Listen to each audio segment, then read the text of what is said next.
Hello and welcome. Thank you very much. आज हम फिर से आपके लिए टेंस का एडवांस टेंस का सेशन लेकर के आए। हम लोगों ने पार्ट 1 में कुछ रूल्स पढ़े थे, इसके अंदर सब सीक्वेंस ऑफ टेंसेस हैं, कुछ इंपॉर्टेंट रूल्स थे। अभी जो हम आपके सामने लेकर के आए हैं, इसमें यूज ऑफ टेंस भी है, सीक्वेंस ऑफ टेंस भी है, और उसके साथ साथ आपको एडवांस टेंस भी है। अभी आप देख सकते हैं हमारे बोर्ड के ऊपर जो है हमने कुछ रूल्स प्रेजेंट इंडेफिनिट टेंस का कहाँ कहाँ यूज होता है, इसके लिए कुछ रूल्स लेकर के आया हूँ मैं आपके लिए। इससे पहले मैं वीडियो स्टार्ट करने से पहले वहीं एक इल्तिजा आपके साथ, वहीं एक रिक्वेस्ट कि प्लीज़ आप मेरे वीडियो को लाइक करें, शेयर करें और सब्सक्राइब करें। चैनल को बिल्कुल, चैनल मेरा फ्री है, तो अपने फ्रेंड्स के लिए, अपने स्टूडेंट्स जो भी हैं, आपके फैमिली मेम्बर्स हैं जो पढ़ना चाहते हैं, इंग्लिश वगैरह जानना चाहते हैं, तो प्लीज़ उनके साथ शेयर करें। चलिए हम आगे की तरफ बढ़ते हैं। हमारा बोर्ड के ऊपर रूल नंबर फर्स्ट है, यानी हमारा प्रेजेंट इंडेफिनिट टेंस का या एडवांस टेंस का ये सेकेंड पार्ट होगा। So let us start. आप देख सकते हैं यहाँ पे सबसे ऊपर प्रेजेंट इंडेफिनिट टेंस का एक रूल लिखा हुआ है जो बड़ा इंपॉर्टेंट रूल है। ये इंपॉर्टेंट रूल इसलिए है कि प्रेजेंट इंडेफिनिट टेंस का यूज हैबिट दिखाने के लिए किया जाता है।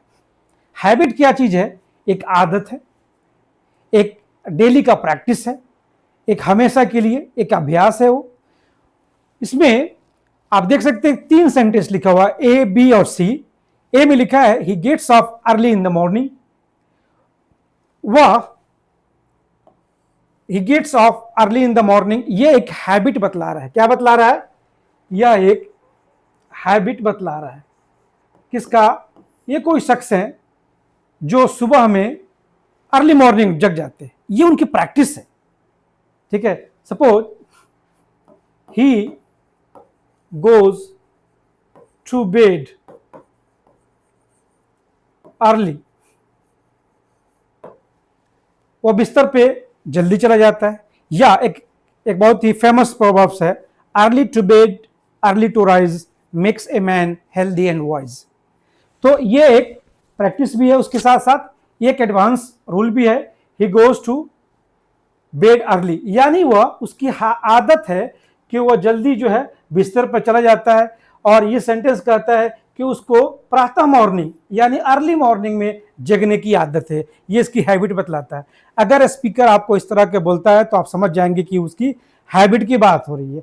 दूसरा आप सेंटेंस देख सकते हैं, she exercises daily in the park. अब ये इनका प्रैक्टिस है, एक महिला है, एक लेडीज है, शी जो है एक फीमेल के लिए आया है। ये इनकी प्रैक्टिस को बतला रहा है कि सी टेक्स एक्सरसाइज या she exercise every day early in the morning और she takes exercise daily in the park. ये इनकी हैबिट बतला रहा है। दूसरा रूल है, Akhtar comes to school by bicycle. Akhtar का स्कूल आने का जो हैबिट है वो किस चीज से आता है? बाइसिकल से आता है, यानी उसको बस से नहीं आता, पैदल नहीं आता। यूजुअली उसका जो हैबिट है, यानी तीनों सेंटेंस में आपको हैबिट नजर आएगा। उसकी हैबिट है कि वो जल्दी उठ जाता है, उसकी हैबिट है कि वह सुबह पार्क में टहलने जाती है, अख्तर का हैबिट है कि वो बाइसिकल से स्कूल आता है। उसकी तीनों का ही हैबिट बतला रहा है। तो प्रेजेंट इंडेफिनिट टेंस में हैबिट भी बतलाया जाता है।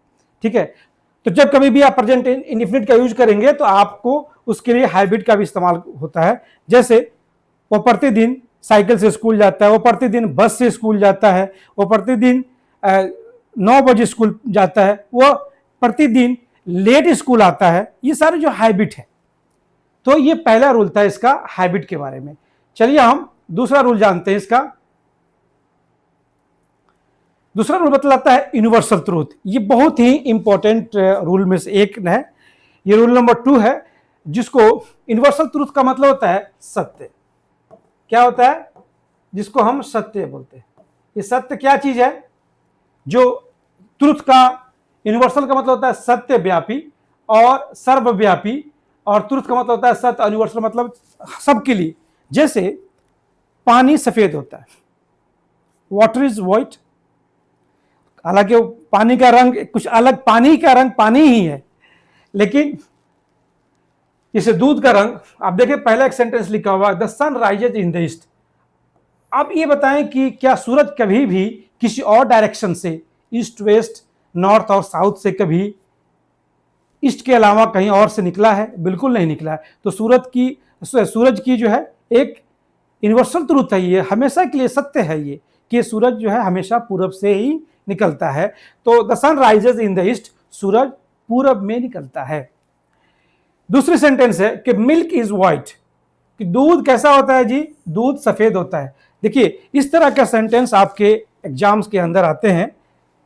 तो जैसे एक एग्जांपल लेते हैं हम, और हनी इज स्वीट। आप मुझे बताएं कि नीचे लिखा हुआ है कि हनी इज स्वीट, हनी मीठा के अलावा और कोई होता है? कड़वा भी होता है? नहीं होता है, ये मीठा ही होता है। ठीक है। अब एक और चीज लेते हैं हम, स्टोन इज हार्ड, पत्थर जो है सख्त होता है। पत्थर कैसा होता है? सख्त होता है। दूसरा, सिल्क इज सॉफ्ट, सिल्क कपड़ा कैसा होता है? सॉफ्ट होता है। ये सारे जो है ना यूनिवर्सल ट्रूथ है। ये क्या है? यूनिवर्सल ट्रूथ है, यानी इसमें कोई डाउट नहीं है।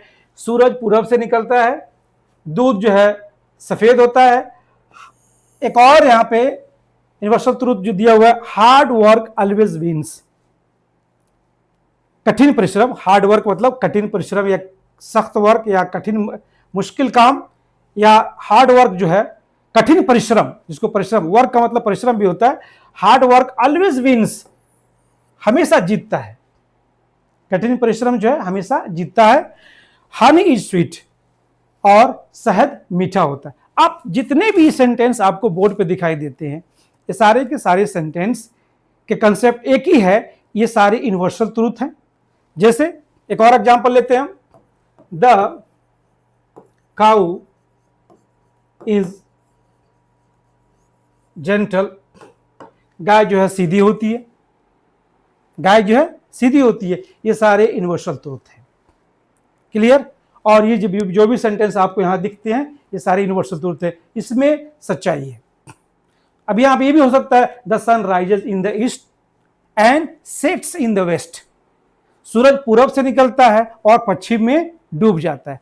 तो इस तरह के अगर सेंटेंस आपके सामने है जो यूनिवर्सल ट्रूथ हो, तो उसमें जो है उनका इस्तेमाल जो है हमेशा प्रेजेंट इंडेफिनिट टेंस में होता है। देखिए एक चीज मैं और बता दूं, यहां पे लिखा हुआ इंडेफिनिट, तो इंडेफिनिट का एग्जांपल तो ये हो गया, इंडेफिनिट का एग्जांपल ये हो गया। लेकिन milk is white, honey is sweet, cow is gentle, honey is sweet and stone is hard, silk is soft, ये सारे प्रेजेंट के एग्जांपल हो गए। क्या हो गया? इनको हम बोलेंगे ये प्रेजेंट के, क्या है? प्रेजेंट टेंस, ये प्रेजेंट टेंस के एग्जांपल हो गए। ठीक है। और ये सारे के सारे यूनिवर्सल ट्रूथ के अंदर आएंगे। किसके अंदर आएंगे? ये यूनिवर्सल ट्रूथ के अंदर आएंगे, क्योंकि बिल्कुल ही सत्य है। यानी यूनिवर्सल ट्रूथ को डिस्क्राइब करने के लिए इधर आप प्रेजेंट इंडेफिनिट टेंस का इस्तेमाल करते हैं, या फिर आप प्रेजेंट टेंस का इस्तेमाल करते हैं यूनिवर्सल ट्रूथ को डिस्क्राइब करने के लिए। लेकिन मोस्टली इंडेफिनिट टेंस का इस्तेमाल किया जाता है, जो एक यूनिवर्सल ट्रूथ को बयान करता है। ठीक है। जैसे सूरज पूरब से निकलता है, पश्चिम में डूबता है, और ये जितने भी वर्ड्स हैं ये सारे के सारे यूनिवर्सल ट्रूथ हैं। चलिए हम इसके आगे की तरफ बढ़ते हैं। ये क्वेश्चन इस तरह के एग्जाम्स में आपके बिल्कुल आएंगे, फिल इन द ब्लैंक्स वगैरह में आएंगे। अब मैं एक तीसरा पॉइंट लेकर के आया हूं कि पास्ट के घटना को हम प्रेजेंट में डिस्क्राइब करते हैं। जैसे हिस्टोरिकल इवेंट कोई है, आप देख सकते हैं दो पिक्चर यहां पे लगी हुई है। ये माना जाता है कि ये बाबर की तस्वीर है। किसकी तस्वीर है? ये बाबर की है। और ये किनकी है? ये इब्राहिम लोदी की। किनकी है? ये इब्राहिम लोदी की। अब इन दोनों में जंग हुआ, आपको पता ही है। तो इस जंग में ये कहां पे हुआ, लोकेशन दिखाया गया, एक पिक्चर मैंने लिया है। तो यहां पे होता है कि बाबर जो है जब इंडिया पे आक्रमण करता है, उस समय इब्राहिम लोदी की वहां पे सल्तनत होती है, वहां पे उनकी बादशाहियत होती है, वहां पे उनका शासन होता है। तो एक सेंटेंस लिखा है कि Babur comes with an army and defeats Ibrahim Lodi. Babur army के साथ आता है, एक आर्मी के दल के लेकर के आता है और इब्राहिम लोदी पर हमला करता है और वह उसको इब्राहिम लोदी को हरा देता है। इसके अंदर दो चीज देखिए आप, यहाँ पे प्रेजेंट इंडेफिनिट टेंस लिखा हुआ है। मेरा पर्पस है सिर्फ सेंटेंस को बताना, और ये पिक्चर थोड़ा डाल दिया हूं ताकि बच्चे आसानी से समझ जाएं चीज को। बाबर जो है आर्मी के साथ आता है, इसका मतलब होता है आता है। क्या होता है? आता है। अब देखिए, और यहां पे है हराता है।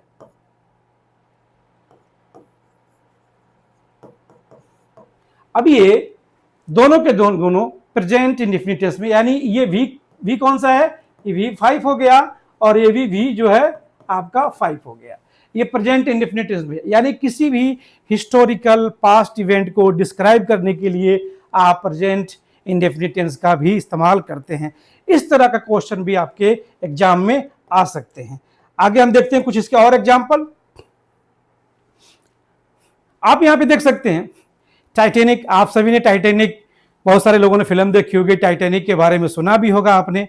बहुत खूबसूरत फिल्म थी ये। इसमें एक सेंटेंस लिखा हुआ है, आप देख लें। ये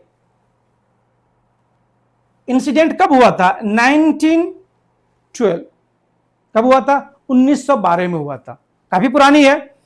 टाइटैनिक जो है ना, यह क्या होती है? टाइटैनिक यहां पे सिंक करती है। टाइटैनिक यहां पे सिंकिंग करती है। सिंकिंग का मतलब होता है डूबना। टाइटैनिक जो है 1912 में डूबती है।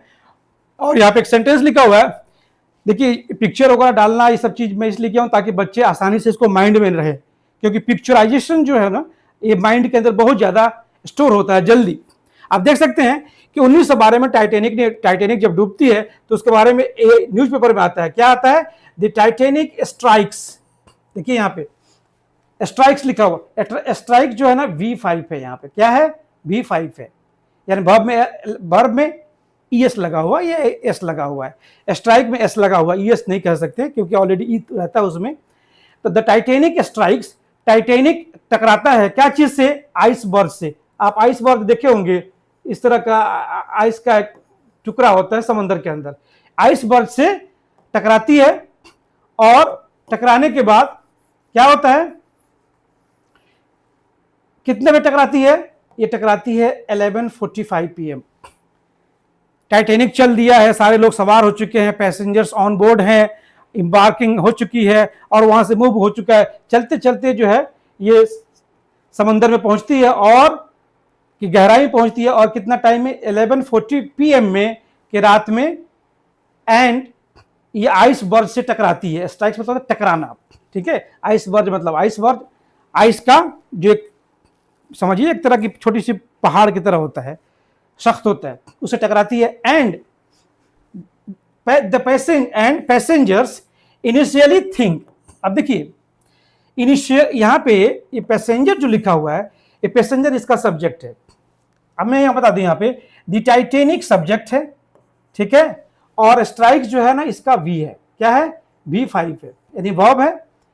और बाकी ये सारे जो है ना इसके रिमेनिंग ऑब्जेक्ट हैं। ये आइसबर्ग है, ये सारे जो है इसके ऑब्जेक्ट हैं। फिर यहां से एक और सेंटेंस चालू होती है एंड के बाद से। जाहिर सी बात है एंड के बाद कोई ना कोई फिर से, देखिए एंड जो है ना वर्ड को जोड़ता है, एंड सेंटेंस को जोड़ता है, एंड क्लोज को जोड़ता है। तो यहां पे ये सेंटेंस को जोड़ रहा है और फिर यहां पे एक सब्जेक्ट आता है जिसको हम कहते हैं पैसेंजर। पैसेंजर्स क्या है? ये सब्जेक्ट है। अब ये क्या है? इनिशियली क्या है? ये एडवर्ब है। अब थिंक क्या है? ये वर्ब है। ये सब्जेक्ट हो गया, ये आपका एडवर्ब हो गया और ये वर्ब हो गया। तो ये सब्जेक्ट, इस सब्जेक्ट के साथ ये वर्ब आएगा। तो ये क्या है? पैसेंजर ऑलरेडी प्लुरल है। थिंक क्या है? प्लुरल है। देखिए आप पढ़े हैं पहले कि जब कभी भी किसी नाउन में एस लग जाता है तो प्लुरल हो जाता है, लेकिन वहीं जब किसी वर्ब में एस लगता है तो वो सिंगुलर हो जाता है। क्या हो जाता है? सिंगुलर हो जाता है। तो पैसेंजर क्या है? ये एक प्लुरल नाउन है। क्या है? जब प्लुरल नाउन है तो प्लुरल है तो वर्ब के साथ एस नहीं लगाया था, यानी ऑलरेडी ये प्लुरल है, यानी ये वर्ब भी आपको क्या है? ये वर्ब भी प्लुरल है, यानी सब्जेक्ट भी प्लुरल हो गया और वर्ब भी प्लुरल हो गया। क्लियर? यहां पे टाइटैनिक सिंगुलर था। क्या है? ये सिंगुलर सब्जेक्ट था, सिंगुलर सब्जेक्ट। तो यहां पे V5 यहां पे सिंगुलर वर्ब आ गया। क्लियर? ये स्टोरी आपको समझाने के लिए मैंने लिखी है, ठीक है।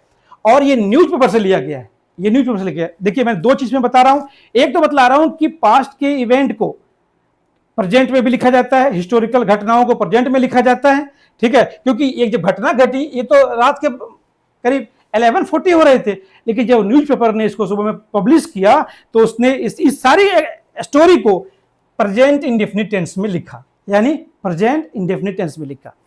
उसके बाद से अब सारे पैसेंजर सोचते हैं कि it is a minor issue, कि यह एक माइनर इशू है, छोटा सी बात है, आइसबर्ग से टकराया, छोटी सी बात है। बट वाटर क्विकली, लेकिन अब यहां फिर देखिए, फिर एक सब्जेक्ट आ गया क्विकली, फिर यहां पे आपका एडवर्ब हो गया फ्लड्स।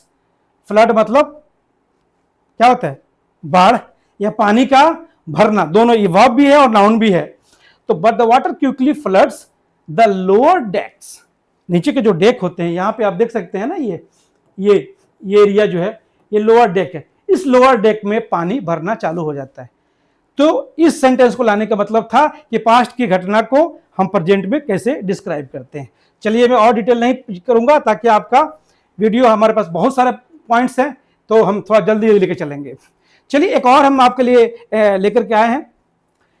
एक कब की बात है? जब लैंड पे पहली बार किसी इंसान ने, किसी मनुष्य ने अपना कदम रखा था, कहां पे? चांद के ऊपर। कहां पे रखा था? चांद के ऊपर। जो पहली लैंडिंग हुई थी 1969 में, और कौन थे वो gentleman? Neil Armstrong. Neil Armstrong ने पहली बार कदम रखा था। अब देखिए बहुत पुरानी बात है, लेकिन फिर भी यहां पर आप देख सकते हैं कि V5 है। क्यों? क्योंकि ये प्रेजेंट इंडेफिनिट में लिखा गया है, ये प्रेजेंट इंडेफिनिट में लिखा गया है। अब यहां पे लिखते हैं कि 1969 मून लैंडिंग, टाइटल है उसका, Neil Armstrong takes his first step down. पहली बार जो उन्होंने अपना चांद के ऊपर कदम रखा, एक इंसान चांद के ऊपर पहली बार कदम रख रहा है, सेट्स हिज फुट, अपने कदम को रखते हैं ऑन द लूनर सरफेस, चांद के सरफेस के ऊपर, तल के ऊपर, एंड डिक्लेयर्स, और डिक्लेयर करते हैं that one man step for man, आदमी का एक कदम, किसके ऊपर?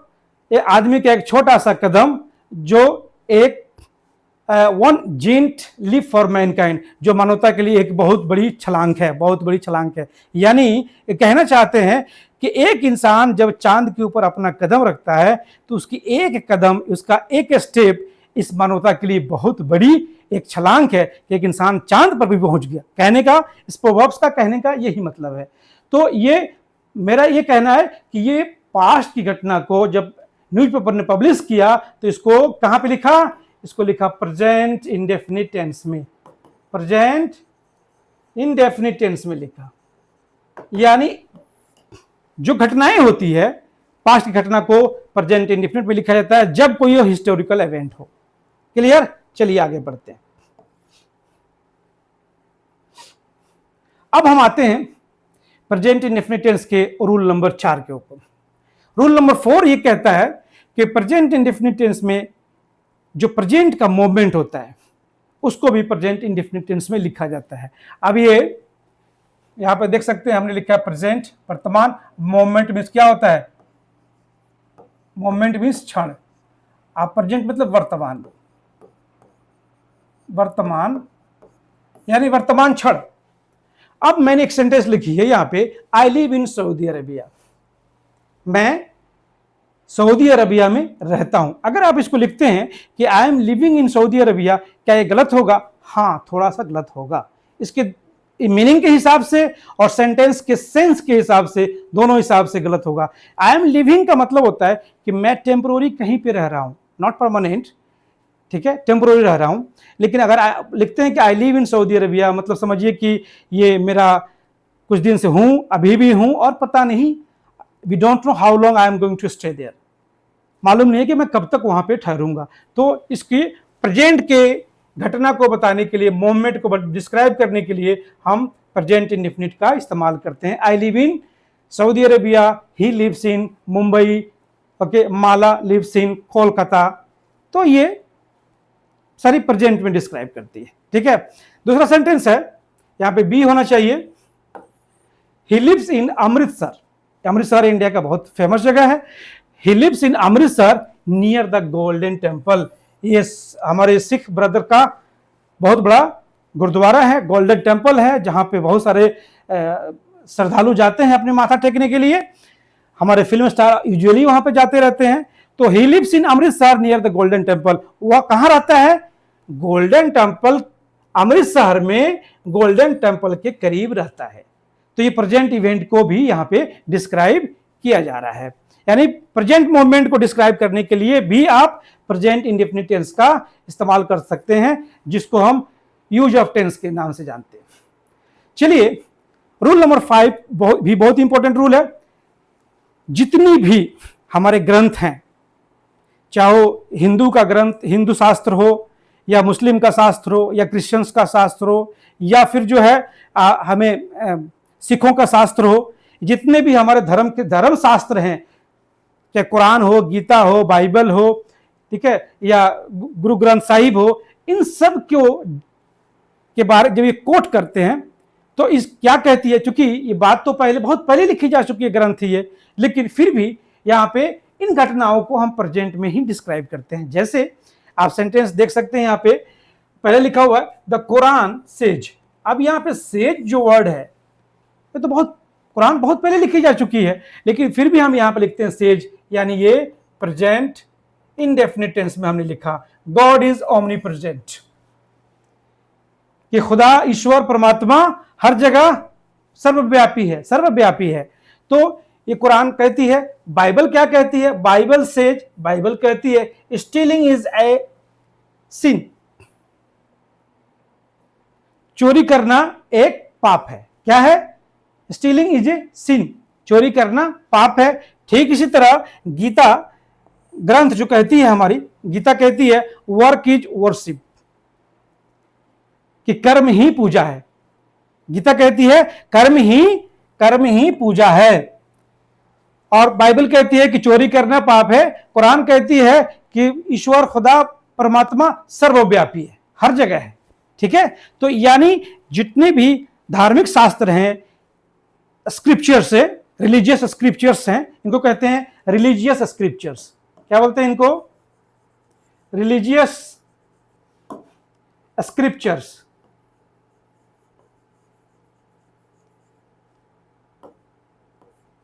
यानी धर्मशास्त्र, जितने भी रिलीजियस स्क्रिप्चर्स हैं, ये सारे के स्टेटमेंट को कोट करने के लिए हम प्रेजेंट इंडेफिनिट टेंस का इस्तेमाल करते हैं।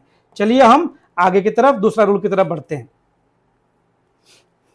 रूल नंबर 6 जो है, ये भी बहुत इंपॉर्टेंट रूल है। ये क्या कहती है कि जब कभी भी कोई मैच हो, आप देखते हैं क्रिकेट मैच हम बड़ी पॉपुलर है हमारे यहाँ इंडिया में, तो हम जब मैच देखते हैं क्रिकेट का, तो जितने भी क्रिकेट की कमेंट्री की जाती है, क्या किया जाता है?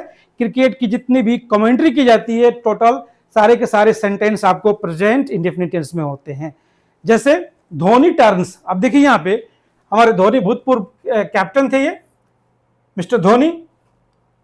अब यहाँ पे देखिए, मैंने यहाँ पे मिस्टर इसलिए नहीं लिखा क्योंकि जब कमेंटेटर जो बोलता है उस समय वो मिस्टर और श्रीमान और मोहतरम नहीं कहता, वो फॉलो में अपना स्टेटमेंट को कहता है। ठीक है, तो मिस्टर धोनी टर्न्स हम अपनी तरफ से कहेंगे क्योंकि हमारे बहुत ही रेस्पेक्टेड कैप्टन रह चुके हैं। Mister Dhoni turns, mister Dhoni turn करते हैं। अब यहाँ पे देखिए वर्ब में, वर्ब जो है 5 है, या इसको बोलते हैं भी के साथ एस या एस लगा हुआ है, यानी यहाँ पे वर्ब के साथ एस लगा हुआ है। ठीक है, बी 5 हो गया। फिर यहाँ पे लिखा हुआ कैच, ये भी वर्ब हो गया। द लास्ट बॉल, धोनी घूमते हैं और लास्ट बॉल को कैच करते हैं। एंड द टीम, और टीम जो है क्या करती है? विंस द मैच, और टीम जो है मैच को जीत जाती है। क्या होता है? यानी ये भी प्रेजेंट इंडेफिनिट, ये भी प्रेजेंट इंडेफिनिट, ये सारे के सारे वर्ब जो है प्रेजेंट इंडेफिनिट टेंस के हैं। यानी कमेंटेटरी को हम प्रेजेंट इंडेफिनिट में ही डिस्क्राइब करते हैं। चलिए आगे एक और सेंटेंस है आपके सामने। ही टर्न्स, ही के साथ यहां पर वर्ब में एस लगा हुआ है। ही शूट्स, ही स्कोर्स। देखिए वो मुड़ता है, शूट करता है और स्कोर बनाता है। ठीक है, ये कमेंट्री में इस तरह के इस्तेमाल किया जाता है। यानी कोई भी कमेंटेटर जब भी कमेंट्री करेगा, he has to speak in present indefinite tense, उसे प्रेजेंट इंडेफिनिट टेंस में ही बोलना होगा। चलिए आगे की तरफ, मुझे लगता है क्लियर हो गया होगा। कुछ रूल्स ज्यादा है इसलिए मैं थोड़ा सा आपको फास्ट लेके चल रहा हूं। ये रूल्स तो हम ऑलरेडी इसके बारे में थोड़ा सा पढ़ चुके हैं, लेकिन चूंकि रूल्स के पार्ट था तो इसलिए मैं लेकर के आ गया। कंडीशनल सेंटेंस, जो आप सिंपल कंडीशनल सेंटेंस आपने पढ़ा होगा, सिंपल कंडीशनल सेंटेंस जो हमेशा जो है यहां पे देख सकते हैं, जो पहले मैं बता दिया हूं, यहां पे कंडीशन हो रही है, ये आपका यहां से लेकर के और ही से लेकर के और एग्जामिनेशन तक, ये क्या हो गया, ये पीसी हो गया, यानी प्रिंसिपल क्लॉज हो गया, पहले भी बता चुका हूं इसके बारे में। और ये इफ लगने की वजह से कंडीशन है, तो ये सेंटेंस जो है आपका V5 हो गया, यहाँ पे V5 हो गया क्योंकि प्रेजेंट इंडेफिनिट टेंस में है। और यहाँ पे सब्जेक्ट क्या है, ये थर्ड पर्सन सिंगुलर नंबर है। क्या है ये, थर्ड पर्सन सिंगुलर नंबर है, इसलिए वर्ब में एस लग गया। और यहाँ पे वर्ब के बाद में हार्ड लग गया, क्योंकि ये क्या है, वर्ब का जो विशेषता बतलाता है उसको क्या बोलते हैं, एडवर्ब बोलते हैं। तो ये पीसी हो गया, ये सबऑर्डिनेट क्लॉज हो गया, यानी कंडीशनल सेंटेंस है। ठीक इसी तरह है कि इफ रेन्स, अगर वर्षा होती है, the farmer will go to cultivate the land, किसान अपने खेत को जोतने के लिए, खेती करने के लिए, कल्टिवेट का मतलब है खेती करना, नॉट जोतना नहीं होती, प्लाऊ नहीं होती है, लेकिन खेती करना होता है। जब अगर वर्षा होती है तो किसान जो है अपने खेती को कल्टीवेट करने के लिए जाएंगे, कल्टीवेट द लैंड, और लैंड को कल्टीवेट करने के लिए, उर्वरक करने के लिए और जोतने के लिए जाएंगे। यानी कंडीशनल सेंटेंस का भी इस्तेमाल प्रेजेंट इंडेफिनिट टेंस में होता है। और कंडीशनल सेंटेंस पढ़ाएंगे इसके बाद से, तो पूरी डिटेल से पढ़ाएंगे आपको, ठीक है। यानी पहला एक सेंटेंस जिसमें कंजंक्शन लगा हुआ हो रहेगा, आप देख सकते हैं यहाँ पे कंजंक्शन भी कहें इसको, ये एडवर्ब भी होता है, ये एडवर्ब है, ये एडवर्ब लगा हुआ है, इसलिए वो प्रेजेंट में होगा, और ये आप किस में होगा, ये फ्यूचर में होगा, ये होगा आपका फ्यूचर इंडेफिनिट टेंस में होगा। ये पहले वाला क्लास में भी मैं बता चुका हूं, क्लियर।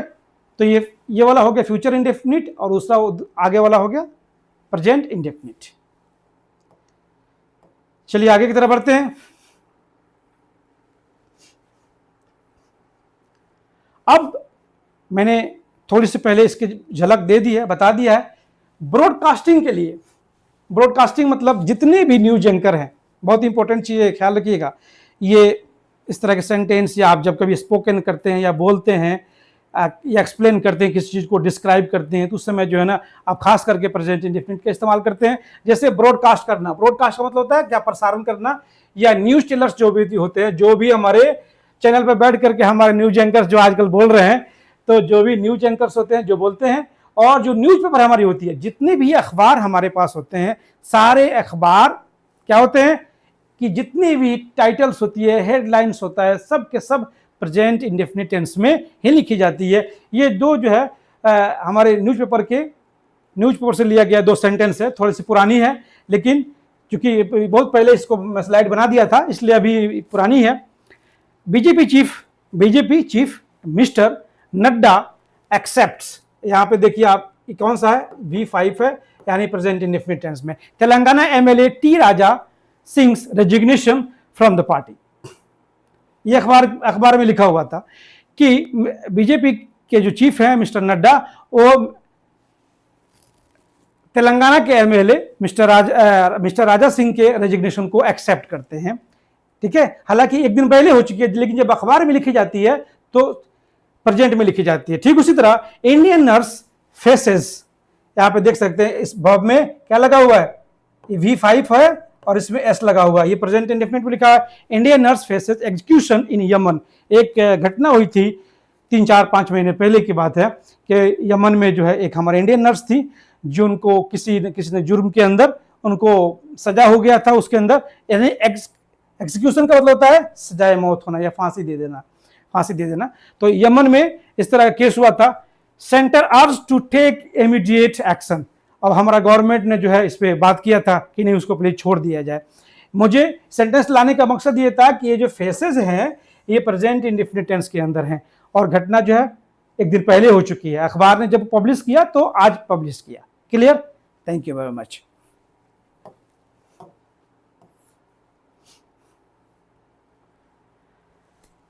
एक मैच का भी सीन लेकर के आए, ये बहुत रिसेंट मैंने इसको अपडेट किया था, ये 16 अप्रैल की न्यूज है ये, ठीक है। Big blow to Mumbai Indians, injured Rohit Sharma out for at least 2 games, confirms Hardik Pandya. अभी देखिए यहाँ पे ये वर्ब में एस लगा हुआ है, यानी मैच होती है और कंफर्म होता है कि रोहित शर्मा जो है हमारे यहाँ पे आप देख सकते हैं ये थोड़ा इंजर्ड हो गए हैं, ठीक है। और इसको किसने, हार्दिक पांड्या ने इसको कंफर्म किया कि रोहित शर्मा जो है हमारे cricketer, both are very excellent cricketer, तो ये थोड़े से इंजर्ड हो गए। यानी इस तरह की घटना को भी हम प्रेजेंट इंडेफिनिट टेंस में लिखते हैं। चलिए हम आगे की तरफ बढ़ते हैं। कुछ ऐसी घटना होती है जिनको, ये जो आप देख सकते हैं लास्ट में सेंटेंस के लास्ट में, ये क्या है, इनको बोलते हैं हम एक्सक्लामेशन मार्क्स। क्या बोलते हैं? एक्सक्लामेशन मार्क्स, यानी विस्मयादि बोधक, विस्मयादि बोधक, ठीक है। अगर इस तरह की विस्मयादि बोधक सेंटेंस हो और किस चीज से शुरू हो, हेयर देयर, हेयर देयर से शुरू हो, तो इनको हम किस चीज में लिखते हैं? सिंपल प्रेजेंट टेंस में इनको लिखा जाता है। किस चीज में? सिंपल प्रेजेंट टेंस में इनको लिखा जाता है। जैसे हेयर स्टॉप द ट्रेन, यहां ट्रेन रुकती है। देयर गोज द बस, वहां बस जाती है। देयर स्लीप्स, वहां वह रहती है। देयर गोज द बेल, वहां घंटी बजती है। एक और चीज मैं बता दूं आपको, हियर एंड देयर, ये दोनों जो है एडवर्ब के भी काम करते हैं और इनको इंट्रोडक्टरी भी कहा जाता है और इनको डमी प्रोनाउन भी कहा जाता है। क्या बोलते हैं इसको? DUMY, dummy pronounce. क्या है ये? Dummy pronounce. इनका कोई मीनिंग, जब ये इंट्रोडक्टरी काम करते हैं या डमी प्रोनाउन काम करते हैं तो इनका कुछ खास मीनिंग नहीं होता, ठीक है। लेकिन जब ये एडवर्ब के काम करते हैं तो इनका मीनिंग होता है यहां वहां। हेयर मीन्स यहां, देयर मीन्स वहां, ठीक है। तो जब ये एडवर्ब काम करते हैं तो यहां वहां होगा, लेकिन जब ये प्रोनाउन का काम करते हैं तो इनको डमी प्रोनाउन कहा जाता है। इनको खास इनका कोई मीनिंग नहीं होता है।